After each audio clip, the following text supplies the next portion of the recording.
Hi, I'm Susan Gonzalez, Vice President of Coach Training Programs here at IPEC, and it's my pleasure to bring to you our Coaching Moments for Educators series.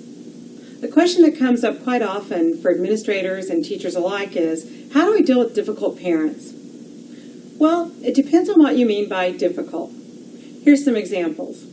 There's the rescuer parent, and this is that person that swoops in at any sign of stress or emotional disturbance that they perceive their child might be having. And then there's the I know more about education than you do parent. And this is someone who typically has a relative or a good friend who's in education and has told them exactly how the school should be run. And then the most common, and perhaps the one that causes the most angst, and that's the angry parent. You all know who this is.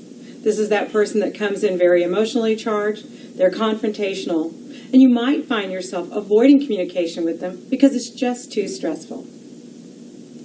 Let's take a look at intentions here. What are the intentions of the parent? What's driving them? What's behind the actions that they're taking? And conversely, what are your intentions? If your intentions are to set up the best possible environment for this student to achieve the highest academic success, then 9 times out of 10, you're on the exact same page as the parent.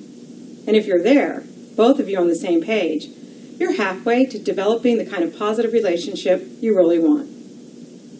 Next, practice intuitive listening. And what we mean by intuitive listening is listening to what's really being said by the parent. And maybe even more important, listen to what's not said. What are the emotions? What are the drivers? What's really happening for this parent? And then third, 2 of the most powerful coaching skills, acknowledging and validating. When you acknowledge with the parent, you're letting them know that you truly heard what they were saying and that you got what wasn't being said as well. It's more than just paraphrasing. And it also doesn't mean you're just agreeing with them, but it's actually giving back to them the true meaning of what they were trying to convey to you. You understood what they wanted to say. And when you pair that with validating, which is really letting the parent know that you truly understood the feelings behind it, you're actually normalizing it for them. Think of that angry parent. They've come in very emotionally charged. When you validate and you let them know, yeah, it's understandable based on what you told me that you would be feeling this way. Who wouldn't? Anyone in your shoes would be angry. I don't blame you. Now you've taken that parent to a place where they're saying, yes, you got it. You finally understood what I'm saying. And once you get to the yes, you're in a great place to start that new relationship of open communication and understanding that you both really want.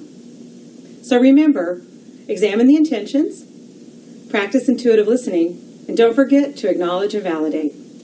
Thank you for joining me today in our first coaching moment for educators. I look forward to seeing you in our next part of the series.